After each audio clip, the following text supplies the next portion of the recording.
الرحیم نحمده ونصلی علی رسوله الکریم اما بعد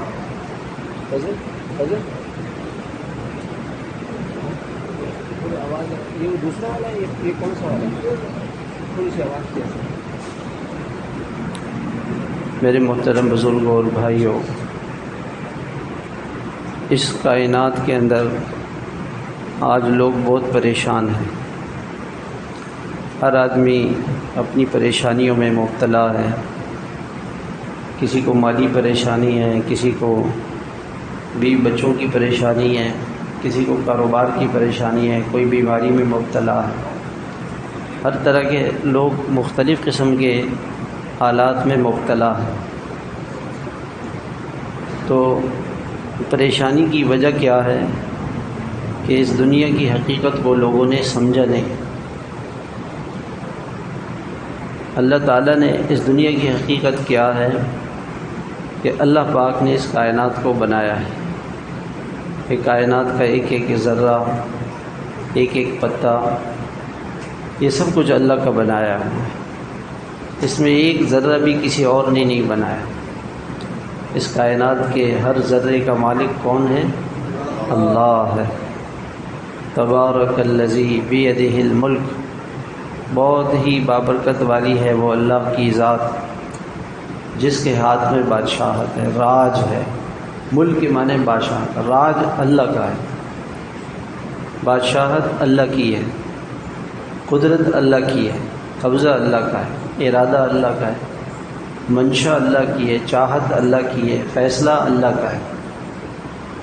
اس جو کچھ اس کائنات میں ہو رہا ہے یہ اللہ کے فیصلے سے ہوتا ہے اور اللہ پاک کے ارادے سے ہوتا ہے۔ بارش کا ایک قطرہ بھی خود نہیں برستا، بلکہ وہ اللہ کے حکم سے برستا ہے، اللہ کے ارادے سے برستا ہے، اللہ کی اجازت سے برستا ہے۔ تو اس کائنات میں جو ہوا اللہ کے ارادے سے ہوا، جو ہوگا اللہ کے ارادے سے ہوگا، جو ہو رہا ہے وہ صرف اللہ کے ارادے سے ہو رہا ہے۔ الا اللہ، جو ہم ذکر کرتے ہیں نا، الا اللہ، صرف اللہ ہی ہے، بس اللہ ہی کی وجہ سے، اللہ کے ارادے کی وجہ سے، اللہ کے فیصلے کی وجہ سے۔ تو پہلی چیز تو یہ بات ہم سب سمجھ لیں، یہ بات ہمارے دل میں اتر ہے۔ ہمارے حضرت حاجی عبدالوہاب صاحب رحمۃ اللہ علیہ یہ بہت فرماتے تھے، اللہ سے ہوگا، اللہ کے علاوہ کسی اور سے نہیں ہوگا، اللہ ہی کر رہے ہیں۔ پہلی بات، جب بھی کوئی حال پیش آ جائے، کچھ بھی ہو، فوراً کہے یہ اللہ کی طرف سے۔ یہ کس کی طرف سے؟ اللہ کی طرف سے۔ اور اللہ تعالیٰ حاکم بھی ہے، حکیم بھی ہے، فیصلہ بھی اللہ کا ہے، اور اللہ کے ہر فیصلے میں حکمت ہے۔ انسان اس کو نہیں سمجھتا، انسان اللہ کے فیصلوں کو نہیں سمجھ سکتا۔ جو کچھ ہو رہا ہے وہ اللہ کی قدرت سے ہو رہا ہے، اللہ کے ارادے سے ہو رہا ہے، اور اللہ کی اجازت سے ہو رہا ہے، اور اللہ کے ہر کام میں حکمت ہے۔ انسان اس کو سمجھتا نہیں ہے۔ تو پہلی بات یہ دل میں اتارے، اس کائنات کا جو فیصلہ ہے وہ کون کرتا ہے؟ اللہ کرتے ہیں۔ اللہ کرتے ہیں، جو فیصلہ کرتے ہیں وہ کون کرتے ہیں؟ اللہ کرتے ہیں۔ دوسری بات یہ ہے کہ اس دنیا کو اللہ تعالیٰ نے امتحان کی جگہ بنایا ہے۔ تو امتحان، ہم ہر وقت امتحان میں، ہر وقت ہم امتحان میں۔ اگر کوئی امتحان کے دوران یہ چاہے کہ میں پاس ہو جاؤں، اور میں امتحان ابھی چل رہا ہے اور مجھے ڈگری مل جائے، اور اس ڈگری پر مجھے نفع مل جائے، مجھے عزت مل جائے، مجھے شہرت مل جائے، تو یہ نہیں ہوگا۔ پہلے اسے امتحان دینا پڑے گا، امتحان کا نتیجہ آئے گا، ایک وقت آئے گا کہ امتحان کا نتیجہ آئے گا، اور اس نتیجے پر اس کو ڈگری ملے گی، اس پر اس کو انعام ملے گا، اس پر اس کے کام بنیں گے۔ امتحان حال میں یہ فیصلہ نہیں ہوتا کہ کون پاس ہے کون فیل ہے، بات تو سب برابر۔ ذہین آدمی بھی، پہلی پوزیشن والا بھی، A1 گریڈ والا بھی، C گریڈ والا بھی، فیل ہونے والا بھی، سب ایک کیٹیگری میں ہوتے ہیں۔ امتحان کے بعد فیصلہ ہوگا۔ تو دنیا امتحان کی جگہ ہے، اور جتنا مشکل امتحان، اچھا لوگ یہ کہتے اچھا اب اللہ تعالیٰ کی طرف سے اگر اچھے حالات ہیں وہ بھی امتحان ہے، صحت میں بھی امتحان ہے، بیماری میں بھی امتحان ہے، خوشی میں بھی امتحان ہے، غمی میں بھی امتحان ہے، اور موت میں بھی امتحان ہے، زندگی میں بھی امتحان ہے، مالداری میں بھی امتحان ہے، بغیر مالداری میں بھی امتحان ہے، مالی پریشانی آ گئی اس میں بھی امتحان ہے، مال اللہ نے خوب دیا اس میں بھی امتحان ہے، ناموافق حالات پیش آ گئے اس میں بھی امتحان ہے، اچھے حالات ہیں اس میں بھی امتحان ہے، ہر وقت انسان امتحان ہے۔ اب دو امتحان دو قسم کے، ایک خوشی کا اور ایک غمی کا، ایک صحت کا ایک بیماری کا، ایک مالداری کا ایک فقر و فاقے کا۔ دونوں میں جو مشکل امتحان ہے وہ فاقے کا امتحان ہے، مشقت کا امتحان ہے، بیماری کا امتحان، غم کا امتحان، ناموافق حالات، یہ امتحان بڑا ہے۔ اب اللہ تعالیٰ مشکل امتحان کیوں دیتے؟ تو دنیا کا ضابطہ یہ ہے کہ جو جتنا مشکل امتحان دیتا ہے اتنی اس کو بڑی ڈگری ملتی ہے۔ ہم نے یہ بات سنی ہے کہ یہ جو CSS کا امتحان ہے یہ بڑا مشکل ہے، آپ میں سے کسی نے سنی یہ بات؟ سنی ہے؟ اسی طرح سے ہم نے یہ بھی سنا ہے کہ CA کا امتحان بڑا مشکل ہے، سنا ہے کسی نے؟ CA کا امتحان بہت مشکل ہے، لیکن CA کا امتحان دینے کے بعد، ڈگری کے بعد اس کے مزے بہت ہیں۔ CSS کا امتحان آپ نے دے دیا تو CSS کے امتحان کے بعد جب آپ کامیاب ہو گئے، اب آپ کو سیکریٹریٹ میں نوکری ملے گی، بیوروکریٹس بنیں گے، آپ ڈپٹی کمشنر بنیں گے، آپ کمشنر بنیں گے، آپ جج بنیں گے، بہت سارے آپ کے بڑے بڑے بینیفٹس ہیں۔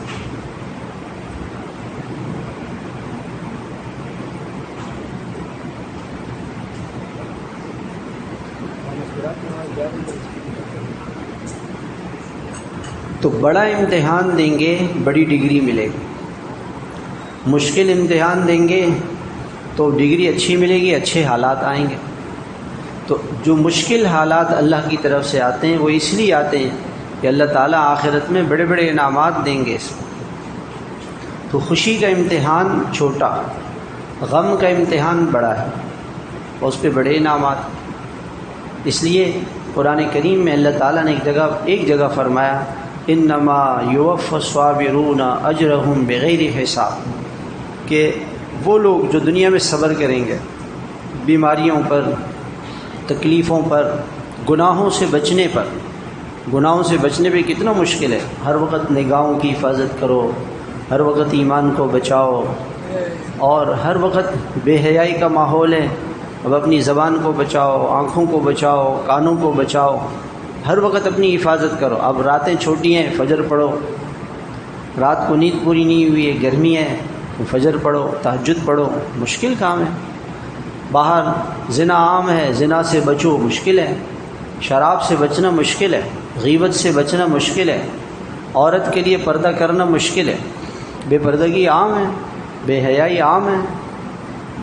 آپ اگر گھر پہ عورت پردہ شروع کر دے تو لوگ کہیں گے کہ جو اپنے رشتہ دار ہوتے ہیں وہ کہ ہم سے کیا پردہ، دیور کہتا ہے اس میں ہم سے کیا پردہ، ہم تو گھر کے لوگ ہیں۔ کتنا مشکل ہے۔ تو گناہوں سے بچنا مشکل ہے، اس پہ صبر کر رہا ہے، جم رہا ہے، اور اللہ کی آنکھوں کی حفاظت کر رہا ہے، زبان کی حفاظت کر رہا ہے، سود سے بچ رہا ہے، شراب سے بچ رہا ہے، زنا سے بچ رہا ہے، جوئے سے بچ رہا ہے، اور ہر طرح کے گناہوں سے اپنے آپ کو بچا رہا ہے۔ یہ صبر ہے۔ لاک ڈاؤن آ گیا، مالی پریشانی آ گئی، دکان میں بکری کم ہو گئی، کارخانے میں نفع کم ہو گیا، بہت سارے حالات پیش آ گئے، رشتہ دار ناراض ہو گئے، کوئی مسئلہ پیش آ گیا، اس پہ صبر کر رہا ہے۔ تو اس صبر پر اللہ تعالیٰ فرماتے ہیں انما یوفی الصابرون اجرہم بغیر حساب، ان کو میں بے حساب دوں، کو بہت بڑا انعام ملے گا، بغیر حساب کے، کوئی حساب نہیں ہوگا۔ اللہ کا بے حساب کتنا بڑا ہوگا۔ اس لیے حدیث پاک کے اندر آتا ہے کہ جب قیامت میں صبر کرنے والوں کو اللہ تعالیٰ اجر دیں گے اور ان کو انعامات ملیں گے تو لوگ تمنا کریں گے کہ کاش دنیا میں ہمارے جسموں کو آروں سے چیرا جاتا، لوہے کی کنگھیوں سے کاٹا جاتا، ہمارے جسموں کو ٹکڑے ٹکڑے کیا جاتا تاکہ آج ہمیں یہ انعام ملتا. اس وقت لوگ تمنا کریں. اس لیے یہ زیادہ مشکل حالات خاص لوگوں پر آتے ہیں، اور انبیاء علیہم السلام پر حدیث پاک کے اندر آتا ہے الانبیاء وشد ابتلاء، سب سے زیادہ بڑا امتحان نبیوں پر آتا ہے. ثم الامثل فالامثل، کہ جو نبیوں کے قریب پھر ان کے قریب کے قریب. بعض حدیثوں میں آتا ہے ثم العلماء ثم الصالحون، پھر علماء پر، اللہ کے نیک بندوں پر تکلیفیں زیادہ آتی ہیں. اس لیے کہ یہ بڑا امتحان ہے، اور بڑے امتحان کے بعد بڑی ڈگری، بڑے مقامات، اجر عظیم. اللہ تعالیٰ نے کوئی قرآن پاک میں فرمایا میں ان کو بہت بڑا اجر دوں گا. فوز العظیم، ذالک هو الفوز العظیم. اللہ تعالیٰ فرماتے ہیں میں ان کو بہت بڑی کامیابی دوں گا. اللہ کی کامیابی کتنی بڑی ہوگی، بہت بڑی کامیابی ملے گی. وجزاہم بما صبروا جنتا وحریرا. آپ قرآن میں جہاں جنت پڑھیں گے وہاں دو باتیں آئیں گی. ایک یہ آئے گا کہ اعدت للمتقین، میری جنت تقوی والے کے لیے، گناہوں سے بچنے والے کے لیے، صبر کرنے والے کے لیے، گناہوں سے اپنے آپ کو روکنے والے کے لیے اور صبر کرنے والا. وجزاہم بما صبروا جنتا وحریرا انی جزیتہم اليوم بما صبروا انہم هم الفائزون. میں نے ان کو کامیاب کر دیا کہ انہوں نے اپنے کو بچایا، صبر کیا، برداشت کیا، صبر کیا دنیا. تو بڑے بڑے مقامات اور بڑی جنت اور اعلیٰ درجے کی جنت اللہ تعالیٰ اس کو دیں گے جو اس دنیا میں صبر کرے گا، برداشت کرے گا. اور دنیا کے اندر جو حالات آتے ہیں تو پہلی بات یہ عرض کی کہ حالات کس کی طرف سے آتے ہیں؟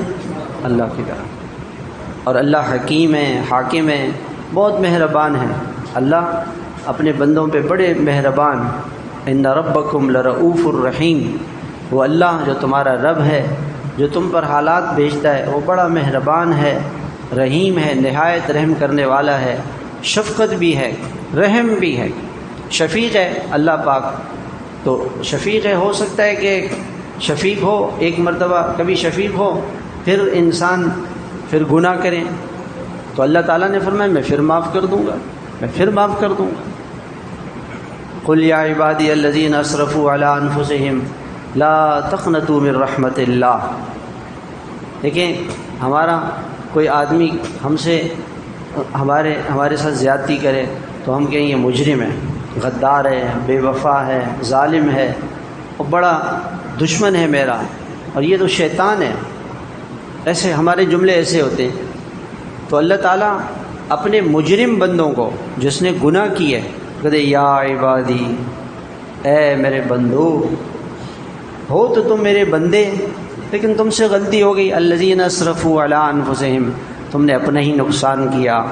گناہ سے اللہ کا کوئی نقصان نہیں. گناہ گار بندوں سے اللہ خطاب کر رہے ہیں.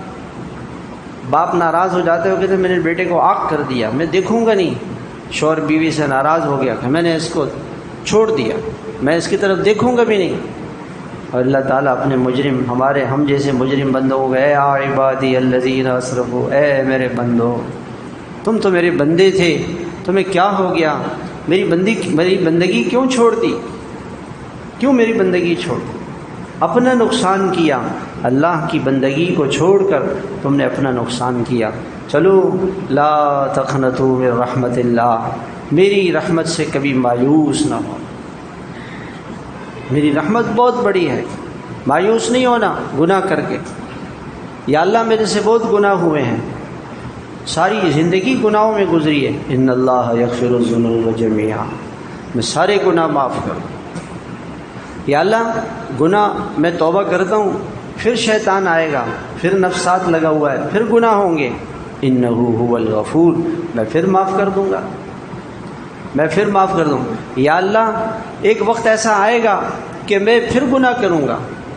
تو اللہ تعالیٰ نے فرمایا انہ هو الغفور الرحیم، تو گناہ کرتے کرتے تھک جائے گا، میں معاف کرتے کرتے نہیں تھکوں گا.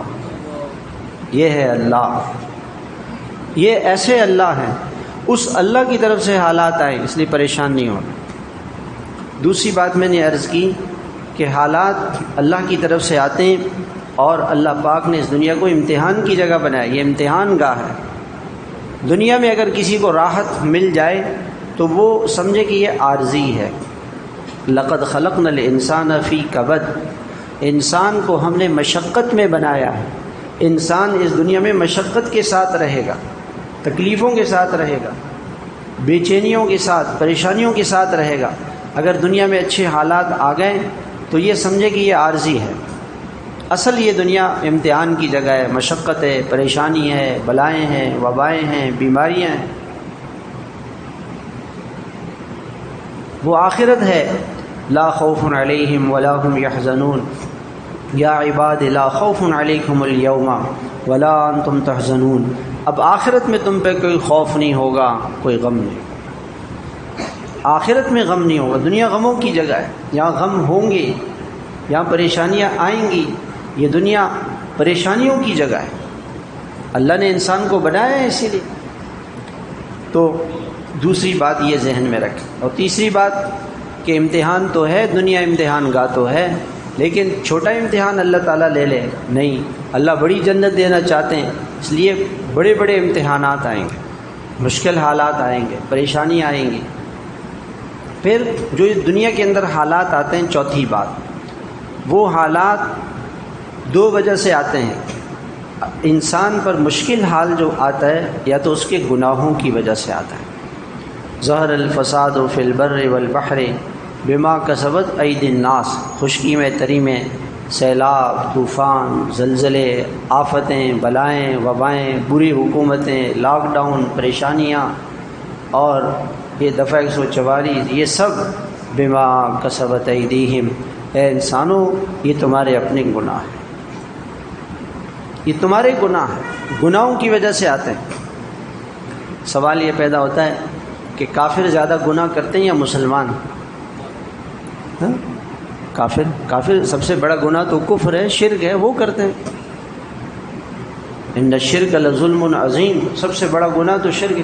تو کافر جو بڑے بڑے گناہ کرتے ہیں تو ان پر عذاب زیادہ آنا چاہیے۔ اس کا جواب یہ ہے کہ دنیا ان کے عذاب کی جگہ نہیں ہے، دنیا ان کے لیے جنت ہے۔ الدنیا سجن المومن و جنت الکافر، مومن کے لیے دنیا قید خانہ ہے، کافر کے لیے جنت ہے، اس کو یہی مزے ملیں گے، آخرت میں کوئی مزے نہیں ملے گا، اس کو آخرت میں کچھ نہیں ملے گا۔ اور مومن پر دنیا میں جو گناہ کی وجہ سے سزا ملتی ہے، یہ کیوں سزا ملتی ہے؟ وَلَنُذِيقَنَّهُم مِّنَ الْعَذَابِ الْأَدْنَىٰ دُونَ الْعَذَابِ الْأَكْبَرِ، ہم بڑی سزا اور بڑی پریشانی سے بچانے کے لیے دنیا میں چھوٹی پریشانی لاتے ہیں۔ یہ چھوٹی پریشانی ہے، لعلہم یرجعون، تاکہ اللہ کی طرف رجوع کر لیں، انسان اللہ کی طرف پلٹ آئے۔ وَلَنُذِيقَنَّهُم بِمَا كَسَبَتْ أَيْدِيهِمْ ظَهَرَ الْفَسَادُ فِي الْبَرِّ وَالْبَحْرِ بِمَا كَسَبَتْ أَيْدِيهِمْ۔ آگے کیا ہے؟ ہاں آگے کیا ہے؟ نہیں، اس سے آگے بِمَا كَسَبَتْ أَيْدِيهِمْ لِيُذِيقَهُمْ بَعْضَ الَّذِي عَمِلُوا، میں ہر گناہ کی سزا نہیں دیتا، میں کچھ گناہوں کی سزا اللہ تعالیٰ کے دے۔ ایک اللہ کا رحم یہ ہے کہ ہر گناہ پہ اللہ نہیں پکڑتا۔ جیسے انسان گناہ کرتا اور اللہ اسے پکڑ لیتے تو کوئی زندہ نہیں بچتا۔ وَلَوْ يُؤَاخِذُهُم بِمَا كَسَبُوا لَعَجَّلَ لَهُمُ الْعَذَابَ، اگر میں ہر گناہ پر پکڑتا، میری پکڑ فوراً آتی، کوئی نہیں بچ سکتا تھا، کوئی نہیں بچ سکتا تھا۔ وَلَوْ يُؤَاخِذُهُم بِمَا كَسَبُوا وَلَوْ يُؤَاخِذُ اللَّهُ النَّاسَ بِظُلْمِهِمْ مَا تَرَكَ عَلَى ظَهْرِهَا مِن دَابَّةٍ، اگر اللہ ہر گناہ پہ پکڑتے تو ایک انسان زندہ نہیں بچتا، سب مر جاتے۔ تو ہر گناہ کی اللہ سزا نہیں دیتے اور پوری سزا نہیں دیتے، تھوڑی سزا دیتے۔ یہ بھی اللہ کا رحم ہے کہ گناہوں پہ سزا ملتی ہے، تھوڑی ملتی ہے۔ جیسے ایک آدمی ہے، اس کو حکومت یہ کہے کہ بھئی یا تو آپ جرمانہ دے دیں یا جیل چلے جائیں، تو کون سی سزا آسان ہے؟ جرمانہ آسان ہے، جیل میں پتہ نہیں کتنا وقت لگے گا۔ تو جہنم جیل ہے. جہنم کون سی جگہ ہے؟ جیل ہے. اس جیل سے بچانے کے لیے دنیا میں اللہ تعالیٰ تھوڑا سا جرمانہ بیماری کا، پریشانی کا، بلاؤں کا، وباؤں کا یہ تھوڑا سا بھیج دے. اور اس میں بھی مقصود یہ ہے کہ انسان توبہ کرے، اللہ سے معافی مانگ. اب پریشانی آئی اللہ کی طرف سے اور یہ کہہ رہا ہے کہ جی میرے اوپر کسی نے کچھ کیا ہے، کسی نے کچھ کیا ہے. ایک آدمی تھا، آج ہی ان سے ہماری ملاقات، ان کے اہلیہ کا انتقال ہو گیا، کینسر ہو گیا. تو اس نے کہا کہ کسی نے کہا کہ جو آپ کی بیوی کو کینسر ہوا ہے یہ کسی نے جادو کیا تھا، اس میں کینسر سے جادو ہوا اور جادو سے وہ مر گئی. دیکھو بیچارے کا. تو مجھ سے کہا کہ آپ یہ معلوم کر کے بتاؤ کہ اس کو کینسر کیسے ہوا، جادو کی وجہ سے ہوا یا کسی اور وجہ سے ہوا. تو یہ کوئی بتا سکتا ہے؟ بھائی بتا. ہاں جھوٹ بول سکتا ہے کہ ہاں جادو کی وجہ سے کینسر ہوا تھا اور پیسے لاؤ میں اس کا علاج کرتا ہوں. پیسے لاؤ میں اس کا علاج کرتا ہوں. تو یہ جھوٹ ہے، دھوکہ ہے سب. حالات کس کی طرف سے آتے ہیں؟ اللہ کی طرف سے آتے ہیں. اللہ کے نبی پہ بھی جادو ہوا تھا اور اللہ کے نبی، اللہ تعالیٰ نے اس کا علاج بتا دیا. قل اعوذ برب الفلق قل اعوذ برب الناس پڑھا کہ جادو ختم ہو گیا. جب حضور کا جادو ختم ہو سکتا ہے تو ہمارا جادو بھی ختم ہو سکتا ہے. تو یہ لوگوں کے ذہن میں بیچارے کہ اس عامل کے پاس جاؤ، اس کے پاس جاؤ، کہیں جانے کی ضرورت نہیں. سب سے پہلے یہ یہاں جانا چاہیے اللہ نے کیا بتایا، اللہ کے رسول نے کیا بتایا. تو اس دنیا کے اندر حالات گناہوں کی وجہ سے خراب ہوتے ہیں اور دنیا کے اندر جو پریشانی آتی ہیں یہ گناہوں کی سزا ہے. تھوڑے سے گناہوں کی سزا، سب گناہوں کی سزا نہیں. اس لیے آدمی پریشانیوں سے بچنے کے لیے کیا کرے؟ گناہوں سے بچے. ہو جائے توبہ کرے، گناہوں سے بچے. تو گناہوں سے نہیں بچتا، سود کھا رہا ہے، بد نظری کر رہا ہے، غیبت کر رہا ہے، شراب پی رہا ہے، نشہ کر رہا ہے، ماں باپ کو ناراض کر رہا ہے، بیوی سے بد اخلاقی کر رہا ہے، رشوت لے رہا ہے، گناہ سارے کر رہا ہے. اور کہتے ہیں کہ میں کسی عامل کے پاس چلا جاؤں، وہ مجھے تعویذ دے دے گا، اس کے تعویذ سے میرے کام بن جائیں گے. ایسا نہیں ہو. میں گناہ کروں تو میرے حالات بگڑیں گے، کوئی میرے حالات نہیں بنا سکتا. سارے دنیا کے انسان مل کر میرے حالات کو ٹھیک نہیں کر سکتے اگر میں گناہ کر رہا ہوں. اور اگر میں گناہوں سے بچ رہا ہوں تو مجھے کوئی پریشان نہیں کر سکتا. میری جو پریشانی ہے یقیناً میرے گناہ ہیں. اچھا ایک سوال پیدا ہوگا اس میں کہ جی نیک لوگ بھی ہوتے ہیں دنیا میں بہت سارے، تو ان کو پریشانیاں کیوں آتی؟ وہ تو گناہ نہیں کرتے. اللہ کے نیک بندوں پہ بھی پریشانی آتی.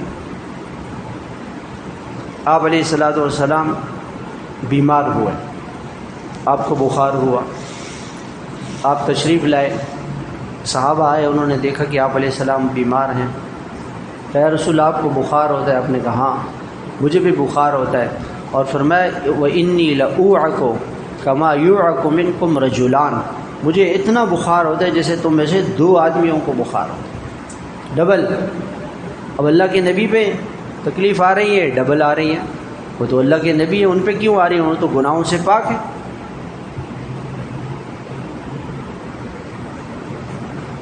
غزوہ خندق میں صحابہ کرام آپ کے پاس آئے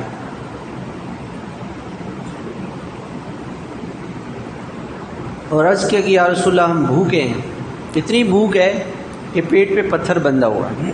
ایسی بھوک ہم پہ کبھی بھی کسی پہ نہیں آئی ہے، پیٹ پہ پتھر بندھا. آپ علیہ السلام نے اپنے پیٹ مبارک سے، شکم مبارک سے کپڑا ہٹایا، 2 پتھر بندھے. آپ پہ زیادہ فاقہ.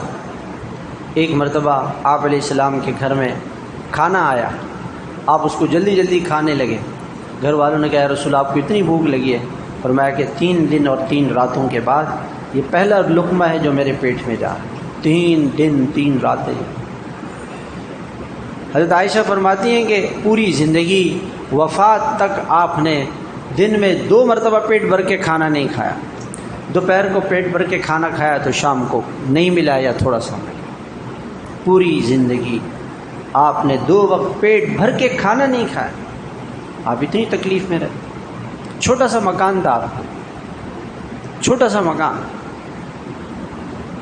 تو اب اللہ کے نبی پہ کیوں تکلیفیں آئیں؟ تو یاد رکھیں درجات کے تکلیفیں 2 وجہ سے آتی ہیں، گناہ گاروں پہ گناہوں کی وجہ سے آتی ہیں، نیک لوگوں کے درجات بلند کرنے کے لیے، اعلیٰ مرتبے دینے کے لیے، بلند مقامات دینے کے لیے، مشکل امتحان ان پہ آتا ہے۔ اس لیے حدیث پاک کے اندر ایک واقعہ آتا ہے، حضرت تھانوی رحمۃ اللہ علیہ نے یہ واقعہ لکھا ہے کہ 2 فرشتے تھے، اللہ تعالیٰ نے ان سے کہا، ایک سے کہا کہ تم جاؤ اور فلاں مسلمان ہے، اس کے گھر میں اس کی موت کا وقت قریب آ گیا، وہ مر رہا ہے، اس کے گھر میں زیتون کا تیل اور روٹی پڑی ہوئی ہے، وہ گرا دو، وہ تیل گرا دو۔ اور فلاں کافر کے گھر میں جاؤ، اس کے گھر کے تالاب میں مچھلی نہیں ہے، اس میں مچھلی لا کے ڈال دو۔ دونوں فرشتے چلے گئے۔ جو کافر تھا اس کی بیوی نے اس سے پوچھا تم کیا چاہتے ہو؟ اس نے کہا میں مر رہا ہوں، مجھے مچھلی کھانے کو دل چاہتا ہے۔ اس نے کہا مچھلی کہاں سے لے کر آؤں؟ اچانک دیکھا تو وہ حوض میں مچھلی پھڑک رہی تھی، وہ فرشتے نے لا کے ڈالی، انہوں نے مچھلی بھونی، اس کافر کو کھلا دی، وہ کھا کے وہ مر گیا۔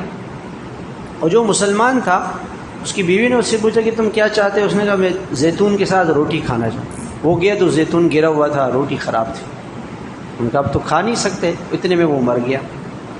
اب یہ دونوں فرشتے اللہ کے پاس گئے کہ یا اللہ یہ واقعہ ہماری سمجھ میں نہیں آیا کہ مسلمان کے گھر میں زیتون روٹی پڑی ہوئی تھی، آپ نے کہا ہٹا دو، اور وہ جو کافر تھا تیرا دشمن تھا اس کے گھر میں مچھلی نہیں تھی، آپ نے لا کے مچھلی ڈالی، اس کی کیا وجہ؟ اللہ تعالیٰ نے فرمایا کہ اصل میں میرا ضابطہ یہ ہے کہ کافروں کے لیے یہ دنیا جنت ہے، ان کی خواہشات دنیا میں پوری کروں گا، آخرت میں ان کی کوئی خواہش پوری نہیں ہوگی، ان کی ہر خواہش کا خون ہوگا۔ اور یہ کافر اتنا روئے گا کہ جناب رسول اللہ صلی اللہ علیہ وسلم فرماتے ہیں اتنا روئے گا کہ اس کی آنکھوں سے آنسو بہیں گے، اور آنسوؤں کے اندر آنسوؤں کی دریا بہائے گا، اور اس میں کشتیاں چل سکیں گی، اتنے آنسو بہائے گا۔ تو یہ کہے گا کہ اللہ میں اتنا رویا ہوں آپ کے دربار میں۔ اللہ تعالیٰ فرمائیں گے اگر دنیا میں 1 قطرہ آنسو بہا لیتے میں معاف کر دیتا، توبہ کر لیتے، مجھ سے معافی مانگ لیتے، معافی نہیں مانگے۔ پھر اس کے آنسو ختم ہوں گے، پھر یہ خون کے آنسو روئے گا، خون بہے گا، اور اس خون کی نہریں بہائے گا، اس میں کشتیاں چلیں گی، لیکن اس کی کوئی نہیں سنی جائے گی، اس کی ایک خواہش نہیں پوری ہوگی۔ اس نے دنیا میں اللہ کی نہیں سنی، اس نے اللہ کی نہیں مانی، اس نے اپنی خواہشات پوری کی، اس لیے اس کی ایک خواہش نہیں پوری ہو۔ جو چاہا دیکھا، جو چاہا کھایا، جو چاہا بولا، جو چاہا کہ اپنی مرضی سے صبح جاگا، اپنی مرضی سے سویا، اپنی مرضی کہ جی ہم تو کراچی والے رات کو دیر سے ہی سوتے ہیں، اس لیے ہم کیسے فجر کی نماز میں آ سکتے ہیں؟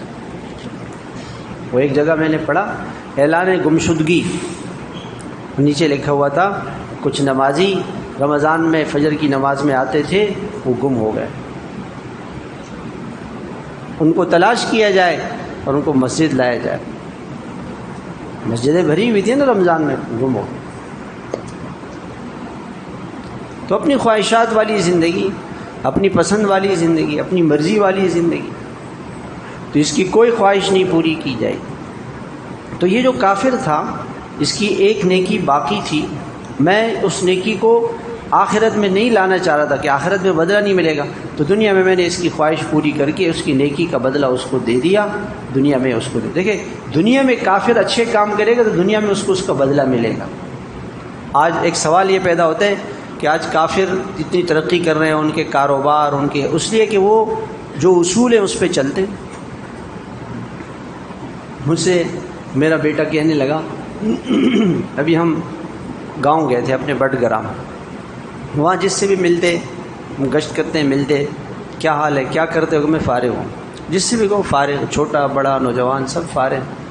باپ سعودی عرب میں، چچا سعودی عرب میں، وہ کما رہے ہیں، وہ کھا رہے ہیں بس۔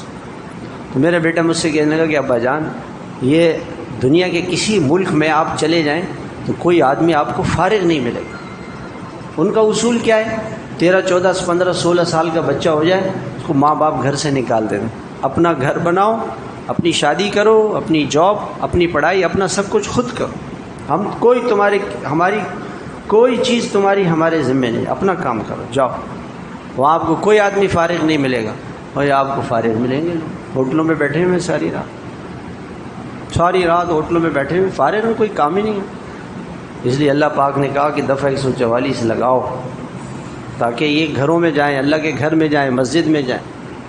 ابھی اگر کاروبار کھلا ہوتا تو ہم میں سے بہت سارے کاروبار پہ ہوتے، تو اللہ تعالیٰ نے کہا پیر کے دن لاک ڈاؤن لگاؤ، تاکہ جا کے میری بات سنے، کوئی تو توبہ کرے، کوئی تو معافی مانگے اللہ سے۔ اللہ نے بند کر دیا کاروبار، ہم خود نہیں بند کیا، اپنی پسند سے مجبور ہو گئے۔ تو گناہوں کی وجہ سے اس دنیا کے اندر پریشانیاں آتی ہیں، اور وہ جو مسلمان تھا، اس مسلمان کا میں ایک مقام اور ایک مرتبہ اس کو دینا چاہ رہا تھا۔ اس کے پاس کوئی نیکی نہیں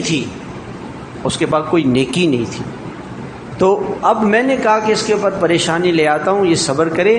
اس نے خواہش ظاہر کی، اس کی خواہش پوری نہیں ہوئی، اور میں نے اس کو جو اس کی خواہش تھی اس کو پورا نہیں کیا خود، اور اس کو میں نے جنت میں اس کی اب خواہشات پوری کرو۔ اس لیے جنت کے اعلیٰ مرتبے جن لوگوں کو ملیں گے، ان کی ایک صفت یہ ہوگی، ماتوا وحاجاتہم فی صدورہم، وہ دنیا سے اس طرح سے گئے کہ ان کی کوئی خواہش پوری نہیں ہوئی۔ دنیا میں بہت ساری خواہشات ہوتی ہیں انسان کی، میرے پاس ایسی گاڑی ہو، ایسا مکان ہو، ایسی چیزیں ہو، یہ ہو وہ ہو، ان کی کوئی خواہش پوری نہیں ہوئی، انہوں نے اپنی خواہشات کو پورا نہیں کیا۔ آنکھوں کی حفاظت کی، زبان کی حفاظت کی، کانوں کی حفاظت کی، گناہ سے بچے، رشوت سے بچے، سود سے بچے، فاقے برداشت کیے، جھوٹا موٹا کھایا، کم کھایا، لیکن اللہ کو ناراض نہیں کیا۔ یہ لوگ جنت کے اعلیٰ مرتبوں میں پہنچے ہوئے ہوں۔ دنیا میں دو آدمی ہیں، ایک غریب ہے، ایک مالدار ہے، دونوں نیکی میں برابر ہیں۔ جتنی نمازیں یہ غریب پڑھتا ہے، مالدار بھی اتنی پڑھتا ہے، اور جتنی تہجد یہ غریب پڑھتا ہے، مالدار بھی پڑھتا ہے، روزے یہ بھی رکھتا ہے، وہ بھی رکھتا ہے، دین میں دونوں برابر ہیں، غریب اور مالدار۔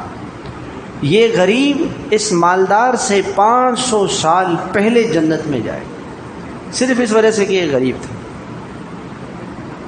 اس کی خواہشات نہیں پوری ہو رہی تھی، مالدار کی ہر خواہش پوری ہو رہی تھی، اور عبادت میں دونوں برابر تھے۔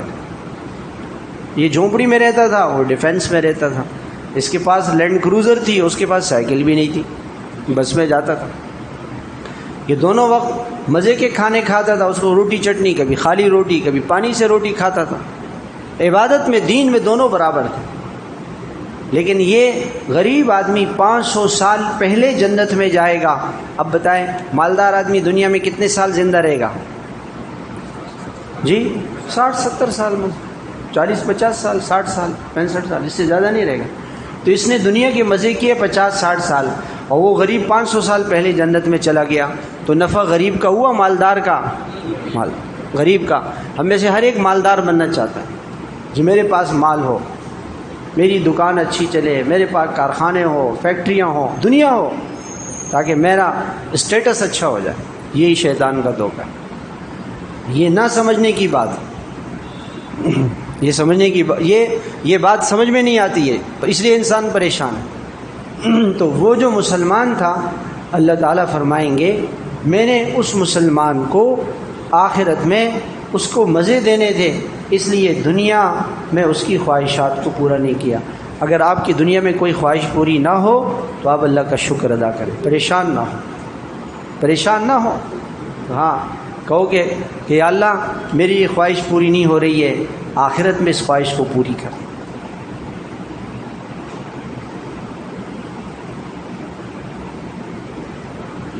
ٹوٹے ہوئے دل اللہ کے عرش سے جڑے ہوئے ہوتے ہیں، وہ اللہ کے قریب ہوتے ہیں۔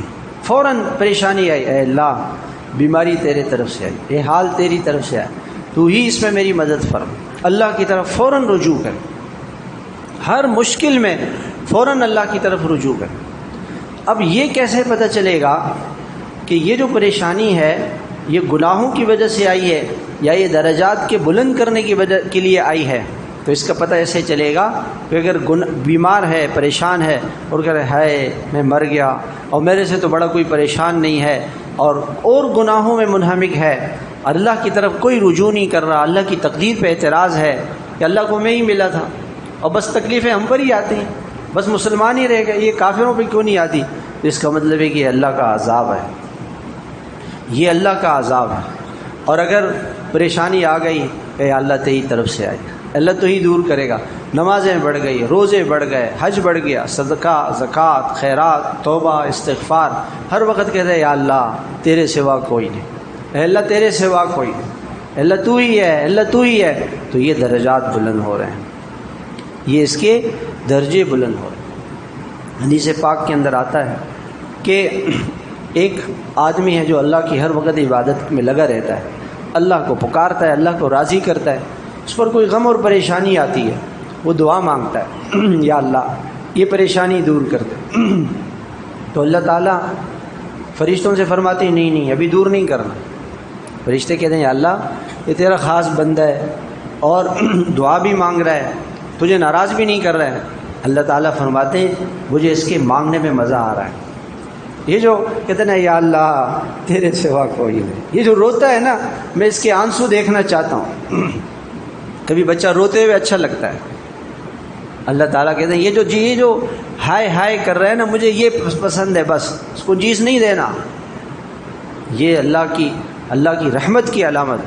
اور جو کوئی اللہ کو ناراض کرتا ہے، گناہوں میں لگا ہوا ہوتا ہے، وہ کبھی کہتا ہے یا اللہ یہ کام میرا کر دے، اللہ فرشتوں سے دے اس کی آواز نہیں سننا چاہتا، میں اس کی آواز نہیں سن، اس کو دے دو اس کی چیز، اس کو دے دو۔ کوئی دعا مانگے وہ کام نہ ہو تو اللہ کا شکر ادا کرے کہ اپنے گناہوں پر اللہ سے معافی مانگے اور کہے کہ یا اللہ بس میں اس حال میں تجھ سے راضی ہوں، میں اس حال میں تجھ سے راضی ہوں، بیماری ہے اے اللہ اس حال میں تجھ سے راضی ہوں، تجھ سے کوئی شکوہ نہیں، جیسی تیری مرضی اے اللہ میں اس پہ راضی ہوں، خوش ہوں، یہ حال تیری طرف سے آئے، تجھ سے کوئی شکوہ نہیں، ہاں تو رحیم ہے، کریم ہے، مجھ پہ رحم فرما، مجھ پہ فضل فرما۔ تو میرے محترم بھائیوں یہ دنیا میں پریشان نہ ہو، پریشانیوں سے بچنے کے لیے انسان اللہ پاک کے فضل کو، رحم کو، کرم کو سوچے۔ انشاءاللہ اس پہ کچھ واقعات آئندہ پیر کو اللہ نے زندگی دی تو پھر سناؤں گا۔ اللہ تعالی ہمیں اپنی محبت عطا فرمائے، اللہ کا تعلق مل جائے، اللہ کی محبت مل جائے، اللہ والوں کی مجلس مل جائیں تو یہ پریشانیاں ختم ہو جاتی۔ جتنا ہم اللہ تعالیٰ کا ذکر کریں گے، اللہ کو یاد کریں گے، اس ماحول میں بار بار آئیں، جتنا آئیں گے میرے دوستوں فائدہ ہوگا۔ ہم نے عرض کیا تھا کہ جمعے کے دن الحمدللہ 12:45 سے 1:15 بیان ہوتا ہے، اس میں تشریف لا سکتے ہیں۔ اتوار کے دن صبح ہمارے حضرت فرماتے تھے کہ صبح سوتے ہی ہم لوگ اور کوئی کام نہیں کرتے، صبح کا وقت سونے میں ضائع ہو جاتا ہے، اس کو ضائع نہیں کریں، صبح کا وقت اللہ کو دے دیں، آپ کچھ دن اللہ کو دے دیں، تھوڑا سا مجاہدہ کریں، آ جائیں، پھر آپ دیکھیں کیسے اللہ کی رحمت آتی، کیسا اللہ آپ کے دل کو سکون دیں گے۔ اللہ کی قسم اللہ آپ کو وہ سکون دیں گے جو بادشاہوں کے پاس نہیں، جو دنیا میں کسی شخص کے پاس نہیں ہے، ایسا سکون دیں گے آپ۔ ہم ایک عالم سے ملنے گئے تو وہ ایک بڑے عالم ہیں، تو فرمانے لگے کہ بادشاہوں والی زندگی اللہ نے دی ہے، صبح اٹھتا ہوں تو تہجد پڑھتا ہوں، فجر پڑھتا ہوں، تو قرآن کا درس دیتا ہوں، واہ واہ واہ واہ کیسا مزہ، کیا مزے کی زندگی۔ ایسے کہنے لگے کہ ہمارے منہ میں پانی بھر آ گیا، ہم نے کہا ہمیں مزے آ گئے، بڑے مزوں کی زندگی ہے، اللہ تہجد کی توفیق دیتے ہیں، اللہ فجر کی توفیق دیتے ہیں۔ اور کہنے لگے کہ 60 سال ہو گئے قرآن پڑھاتے ہوئے، فجر کے بعد قرآن پڑھاتا ہوں، قرآن کا درس دیتا ہوں، 60 سال ہو گئے، اللہ کا کتنا بڑا فضل ہے۔ بڑے مزے سے کہہ رہے تھے، بادشاہوں والی زندگی ہے۔ زندگی تو یہ ہے، ایک مرتبہ ایک بادشاہ تھا، پتہ نہیں عبد الملک تھا کون تھا، اس سے لوگوں نے کہا کہ حضرت آپ کیا چاہتے ہیں؟ کہنے لگے کہ کاش کہ میں ایک دری پر بیٹھا ہوتا اور میں تمہیں قرآن سنا رہا ہوتا، میں تمہیں حدیث سنا رہا ہوتا، اللہ نے یوں فرمایا، حضور صلی اللہ علیہ وسلم نے یوں فرمایا۔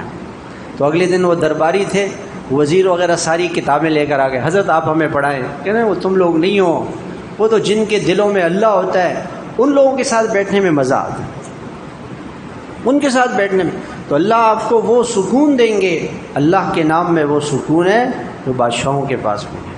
اس لیے بھائیوں ان مجالس کی ہم قدر کریں، اللہ نے بڑی نعمتیں دی، اس کی قدر کریں۔ اللہ ہم سب کو اپنی محبت عطا فرمائے، اپنی معرفت عطا فرمائے، اپنا قرب عطا فرمائے، اپنا تعلق عطا فرمائے۔ تھوڑی دیر اللہ تعالیٰ کا ذکر کر لیں، درود شریف پڑھ لیں، سورہ فاتحہ سورہ اخلاص پڑھ لیں انشاءاللہ۔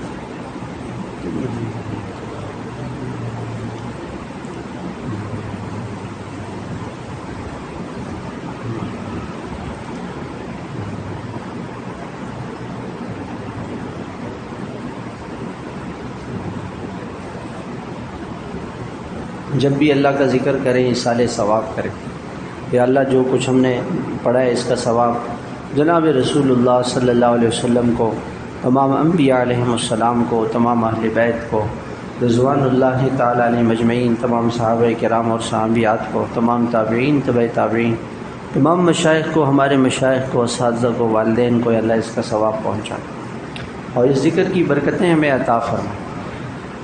ایک اللہ والے تھے، فرمانے لگے کہ جب اللہ مجھے یاد کرتے ہیں مجھے پتہ چل جاتا ہے۔ ابھی آپ کو کیسے پتہ چلتا ہے؟ کہ میں جب اللہ کو یاد کرتا ہوں، فاذکرونی اذکرکم، اللہ تعالیٰ فرماتے ہیں میں بھی تجھے یاد کرتا ہوں۔ تو خوش ہو جائیں کہ اللہ پاک اب بھی ہمیں یاد کر رہے ہیں۔